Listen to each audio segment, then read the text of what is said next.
네,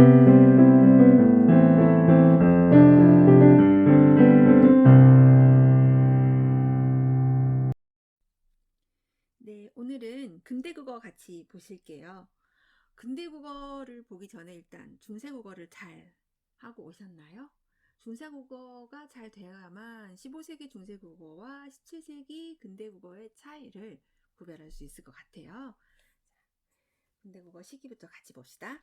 국어사의 시대 구분. 그래서 오늘 할 것은 아까 말씀드린 대로 근대국어이고요. 근대국어는 임진왜란 이후부터 가보개혁 사이를 근대국어라고 해요. 그래서 사실 중세국어를 다 했다면 중세국어에서 조금 변화된 게 어떤 것인지 이렇게 체크를 해보는 게 근대국어를 하는 방법인데요. 그렇게 많지 않고 간단한 편에 속한다고 할 수가 있겠어요. 중세국어에 비해서. 자, 음문 먼저 볼게요. 음문에서 첫 번째 뭐라고 써있죠? 반치음이 16세기부터 약화되다가 소실. 우리 15세기에 뭐뭐 배웠었죠? 순경음, 비읍 이미 사라져서 오랑 우의 발음으로 변했다. 반치음 사라졌다. 그 다음에 또 뭐가 있었죠? 중세국어 때 옛니응 사라졌다. 그리고 얘가 원래는 초성에 쓰였는데 종성에만 쓰이게 되었다. 그 다음에 여린이은 이것도 사라지게 되었다. 자, 그리고 모음이 있었죠. 모음 아래야 16세기에 둘째 음절에서 으로 변했고 이런 이제 근대 시기에 와서 18세기에 첫째 음절에서는 아로 변한다. 자, 이 부분 하게 되겠죠. 그래서 16세기부터 이 반치음이 약화되다가 없어지게 되어서 맞아 이랬던 것이 여기서부터 이쪽으로 가는 게 16세기에 사라지게 되겠죠. 그리고 나서 계속 이렇게 쓰이다가 현대에 와서 마을이라고 쓰이게 되겠네요. 그래서 16세기 얘네들은 거의 16세기에 사라졌다. 그 다음에 우리 지난번에 15세기 때 계속 중세랑 비교합니다. 합용병서 해가지고 합용병서에서 시옷계가 있었고요. 그 다음에 비읍계가 있었고 비읍시옷계가 있었는데 이 비읍계랑 비읍시옷계는 어두자음군 이래가지고 어두에서 자음의 무리들이 전부 다 소리가 난다. 그래서 그때 얘가 뭐가 있었죠? 뭐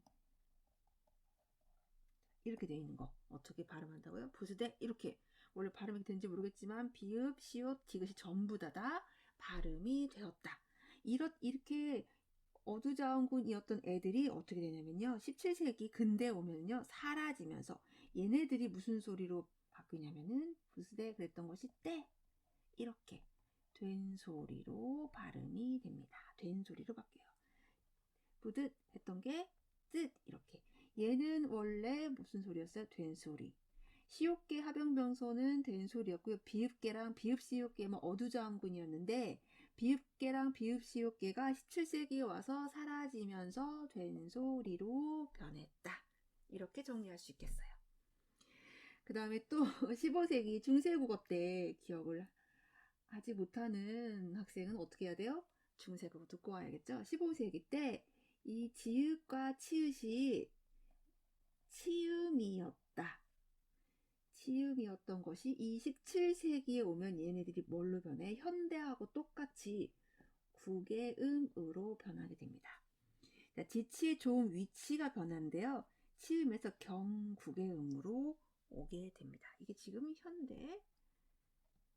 현대랑 동일하게 되겠어요. 이제 모음으로 한번 가볼게요. 단모음 체계가 변화합니다. 자, 여기까지 한번 써볼까요? 단모음을 한번 보도록 할게요. 단모음. 15세기 단모음 기억할까요? 15세기의 단모음은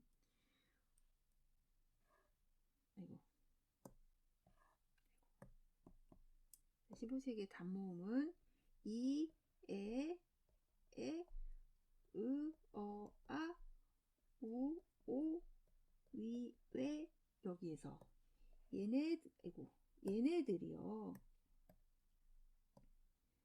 얘네들이 이중모음이라고 해서 얘네들 현대의 단모음에서 얘네들 빼고 얘네 여기다가 아래야 여기까지가 중세국어의 단모음 책이었어요. 그런데 16세기에서 둘째 음절에서 사라지기 시작하고 18세기에 오면 아래아가 완전히 첫째 음절에서 아로 변하면서 아래아가 소멸이 되게 돼요. 그럼 얘도 같이 이제 나가게 된다는 거죠. 16세기에는 이, 으, 아, 우, 오 여기에다가 아래아가 소멸되면서 이, 애가 단모음화 됩니다. 얘네가 현대랑 똑같이 16세기 죄송해요. 여기가 17세기 아이고. 근대 15세기는 중세 이렇게 해서 몇 단모음? 8단모음 됩니다. 여기도 지워볼까요? 15세기는 아까 말씀드린 대로 15세기는 이렇게 되고요. 17세기는 이렇게 되고요. 현대도 한번 써볼까요? 현대는 이, 에, 으, 아, 우, 오, 위, 외 해서 현대는 10단 모음, 중세에는 7단 모음, 6개, 7개. 네, 이렇게 됩니다. 그래서 아래아가 여기 밑줄 하나 칠게요. 이 아래아가 소멸이 되면서 단모음 체계가 얘네들이 15세기의 중세시대에는 이중모음이었던 아이들이 어떻게 돼요? 단모음화로 되면서 8단 모음이 되게 됩니다. 자, 여기 정리 이렇게 박스로 정리를 좀 이렇게 해놨어요. 자, 구별할 수 있어야 돼. 15세기는 아래아까지 해서 7단 모음. 근대 오면 아래아가 사라짐으로 인해서 애가 단모음화. 현대는 위외도 단모음에서 10단모음. 이렇게 정리를 하도록 할게요. 옆으로 다시 한번 넘어가도록 하겠습니다. 그리고 나서 성조가 소멸하게 됩니다. 성조가 소멸했다는 것은 우리 15세기에 또 어떻게 했죠? 평성, 상성, 거성 이렇게 있죠. 평성 없고 상성 2개, 거성 하나. 이런 성조가 소멸을 하면서 이 낮았다가 높아진 이 상성이 어떤 음으로? 장음으로 남게 됩니다. 그래서 우리 눈에 눈이 들어가니 이런 거였죠? 이 눈은 그 사람 눈, 신체고요. 이 눈은 스노우. 이 스노우는 어떻게 돼요? 장음으로. 눈에 눈이 들어가니 그래서 음의를 변별하는 음운에 들어가겠죠. 그래서 17세기엔 성조가 소멸해서 지금의 장음으로 남게 되었구나. 그 다음에는 초성에는 이 옛니응이 사라지게 되고요. 이 옛니응이 원래는 이때 15세기에는 이미 했었죠. 여기에 음가가 있는 옛니응이 들어왔었는데 이제는 17세기에는 현대하고 똑같이 종성에서만 음가가 있는 애들은 종성에서만 이렇게 되고 현재는 이렇게 쓰고 있죠. 실현이 된다. 가장 중요한 거 아래아. 자, 아래아가 어떻게 됐어요? 18세기 그 이전에 16세기에는 어떻게 돼요? 아까 여기서 둘째 음절에서 뭐 된다? 으로. 18세기 이제 막 귀에 딱지가 얹어져야 돼요. 18세기의 둘째 음절에서는 아니죠. 죄송해요. 16세기 둘째 음절에서 어떻게 돼요? 으로. 18세기 첫 번째 음절의 첫 음절에서 아로. 그래서 18세기에 첫째 음절에서 아로 변화한다. 자, 가라치다가 가르치다가 된 거 둘째 음절에서 으가 되는 거 몇 세기요? 16세기. 그 다음에 이 첫 번째 음절 아래아가 아로 변하는 게 18세기. 이게 되겠죠? 자, 그 다음 음운 현상 볼게요. 그 15세기 중세 국어에서는 이게 지치가 치음이어가지고 구개음화도 안 일어나고 두음법칙도 없고 원순모음화도 안 일어나고 했던 게 사람들이 점점점 발음하다가 발음의 편리성으로 인해서 점점 음운 현상이 일어나게 돼요. 그래서 구개음화 티다가 치다.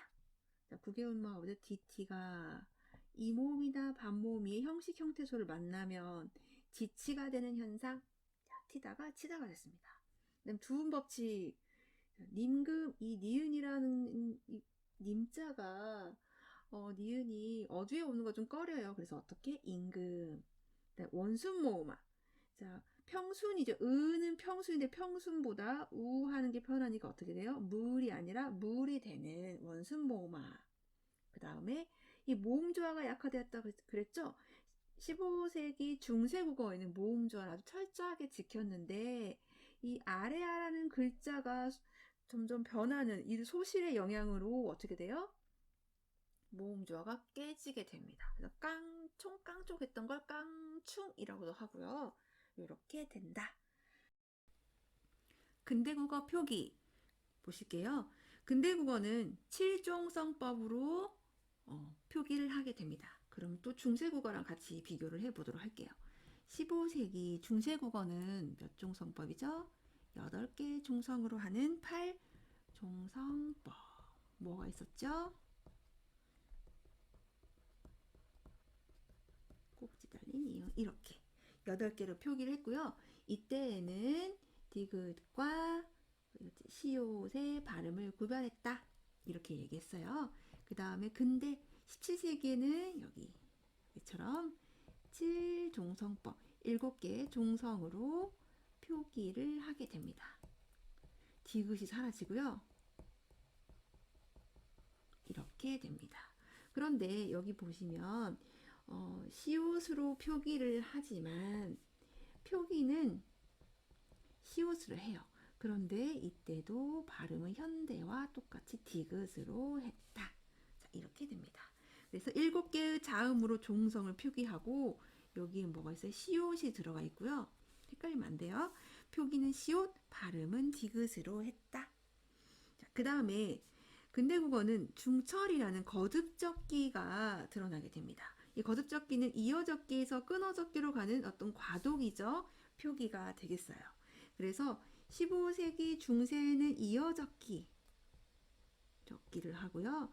그 다음에 16세기에는 이어적기에다가 끊어적기까지 끊어적기가 나오게 되고요. 17세기 근대에선 이어적기에다가 끊어적기에다가 거기다가 거듭적기까지 나타나게 됩니다. 자, 보면 밤을 이렇게 하는 것은 이어적기고요. 밤 플러스 을 얘네들을 합치면 어떻게 되죠? 이렇게 이어 적으면 밤을 이렇게 되고요. 각각 끊어 적으면 밤을 이렇게 적게 되고요. 그 다음에 거듭 적기는 뭐냐면요. 이어 적기 하는 거하고 끊어 적기의 어떤 중간 단계 받침에 밤이 있는데 그 두 번째도 미음이 오는 거듭 적기. 이런 형태가 나타났다. 그 다음에 성조 소멸로 인해서 성조가 소멸이 되면 어떻게 되죠? 그 옆에 왼쪽에 찍었던 그 점들, 방점도 같이 소멸이 되겠죠. 문법 한번 변화된 거 보도록 할게요. 근대 문법. 자, 조사의 변화. 조사는 첫 번째 주격조사가 나왔네요. 또 중세국어 15세기에 주격조사는 뭐가 있었죠? 2계열이 있었죠. 그래서 앞에 환경에 따라서 자음이 왔을 때는 이, 그 다음에 이모음을 제외한 모음이 왔을 때는 짝대기 이, 그리고 이모음 뒤에서는 뭐 제로 주격, 아무것도 안 쓰이는 이런 형태가 왔었는데 17세기에 와서는 어떻게 해요? 주격조사 이에다가 뭐가 출현하냐면 가가 출현하게 돼요. 그리고 17세기에는 어떻게 해요? 주격조사에는 이하고 가를 쓰게 되고 현재는 어떻게 해요?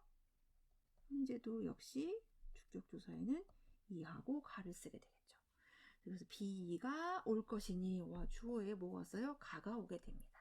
두 번째 관형격 조사요. 15세기 관형격, 중세 관형격 조사에는 두 가지가 있다고 했죠? 아이와 의 이렇게. 그 다음 시옷이 있었는데 얘네들은 무슨 명사? 아이고.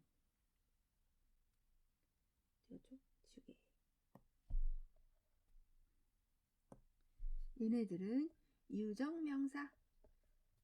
시옷은 뭐예요? 무정명사에다가 높임의 유정명사까지 쓴다고 했지요. 자, 그런데 얘네들을 뭐 양성 양성 모음일 때는 I, 음성 모음일 때는 의 이렇게 쓰였는데 16세기 지나서 18세기로 오면서 점점 어떻게 돼요? 아래아가 소실이 되면서 어떻게 돼요? 얘네들 양성과 음성의 구별이 없어지고 현대 와서는 뭐뭐의 뭐 이렇게 쓰게 되겠죠? 이렇게 바뀌었다는 거예요. 그리고 나서 시옷은 자꾸 쓰였는데 관용격의 기능을 잃어버리게 됩니다. 얘네들은 관용격의 기능을 잃고 결국에는 뭘로? 사이시옷으로 굳어지게 돼요. 또 불규칙 활용 그때 했었죠. 16세기에 얘가 반치음이 사라지게 되면서 시옷 불규칙 원래는 이 짓다가 뒤에 모음을 시작하는 어미가 나타나면 어떻게 된다고 했어요? 이런 형태가 돼가지고 연음 처리가 돼서 지저 이렇게 된다고 했죠. 이렇게 됐던 게 요 반치음이 사라지게 되니까 어떻게 됐어요? 지어 이렇게 사용하게 됐다는 거예요. 결국 현대에 와서 시옷 불규칙 활용으로 변하게 됩니다. 또 어미의 변화가 있는데요. 객체 높임 선어말 어미 15세기에 객체 높임 선어말 어미 뭐였죠? 삽, 잡, 그 다음 뭐예요? 자, 뭐 이렇게 삽잡이들이 쓰였는데 더 이상 객체 높임, 객체는 목적어랑 부사어를 높이는 거잖아. 얘네들이 사용되지 않게 되고 상대 높임으로 변함 이건 뭐냐면 상대 높임 선어말 어미로만 일부로만 뭐뭐 하사 뭐 없어서 한 뭐 이렇게 변화하게 됩니다.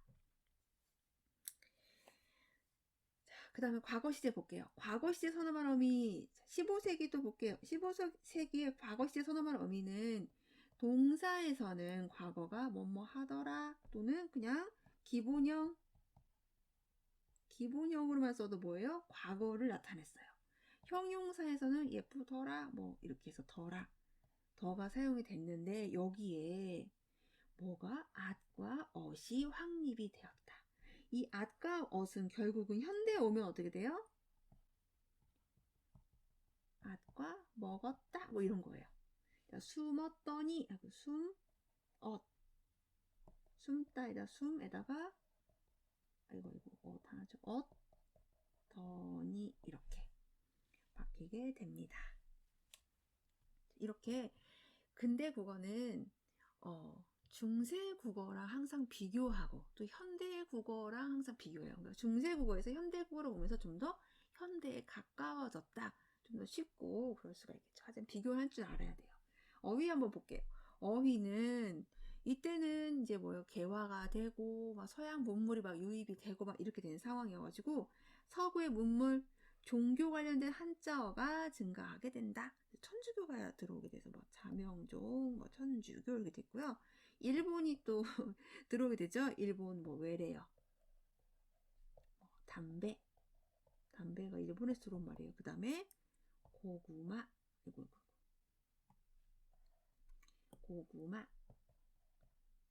자꾸 들리네요. 고구마 이런 것들이 이런 단어들이 외래어로 들어오게 됩니다. 그리고 점점점 뭐가 많아질까요? 고유어보다는 한자어가 점점 많아지게 되겠죠. 자, 근대는 여기까지입니다. 그래서 근대를 공부할 때는 항상 어떻게 해야 된다? 중세를 철저하게 공부하고 와야 된다. 그래서 다음 시간에는요. 세종어제 훈민정음 15세기랑 16세기 그 다음에 17세기 문헌들을 각각 보는 그런 자료를 분석하는 영상을 올리도록 할게요. 오늘도 수고하셨습니다. 행복한 하루 되세요.